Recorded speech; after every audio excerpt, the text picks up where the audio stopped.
Thank you, and thank you for having this. I'm Daniela Velasquez. I'm an alderwoman, and I represent the 6th Ward. I've got two kind of clarifying questions. I think I've been hearing from residents, and one question I'm not quite clear on is the board proposing to vote on what model in August, or is that still the timeline? That is my hope. Well, back up.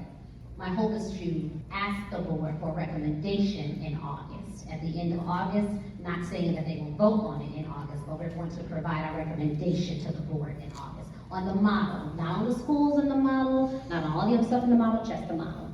So a recommendation, so you're gonna ask the board to vote and recommend one of the models in August? Yes, we'll provide the recommendation in August. They probably won't get to the vote maybe in September because we're not providing the recommendation now until that last board meeting, which is August 25th. That's the current timeline. That's the current today timeline.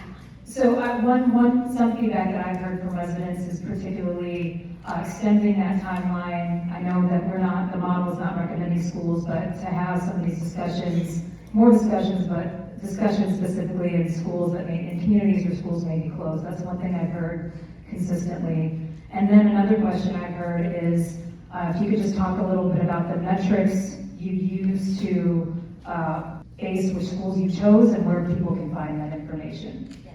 And thank you for being here. And so I hope everyone was able to get this booklet. If you did not, you can also go online. So in there you'll see about 7 pieces of data or 7 links that you can go on, and it'll have the enrollment demographics. It'll have demographics by neighborhood, have demographics by the zip code of where students are actually attending school. It had the facility index score, and also we took in, there was a blueprint done by the city where all the community members came together and they said what they wanted to see happen in their neighborhoods. And so all of that work was done, so we incorporated that in. There were the reimagine sessions over the last few years. We incorporated that feedback. So all of that went into consideration into determining which schools in the particular model. But again, those schools are not finite, they're not finalized. What we had to present, because what we were hearing was the community said, we want to know what's at least happening. Like, tell us what it is so we can then discuss it. I think, and maybe I can go look at them a little bit clearer, but I think why that data is there, it doesn't sound like there's a form, it sounds like there's data, but is there a specific breakdown in how you make the decisions? I think that's what folks are looking for, is the exact sort of methodology or metric. Yeah.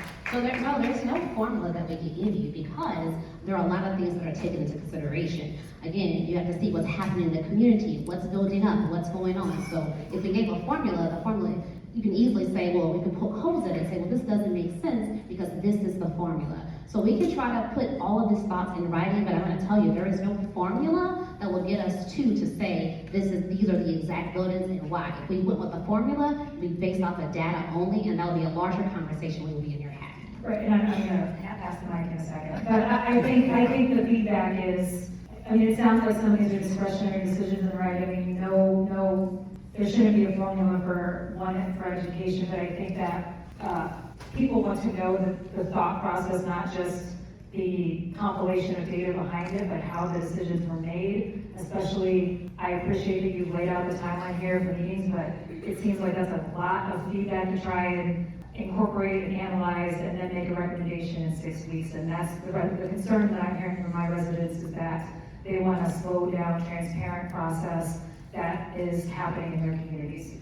Thank you. And while we are certainly going to take that in and do what we can, but we also have to be very realistic. The longer we take, the longer it's going to take for us to tell our teachers, our staff, our parents what's happening. Because no matter what we do, we have to do something by next August. And so it takes a while for us to figure out the movers, what's going to happen with the buildings, facilities in place.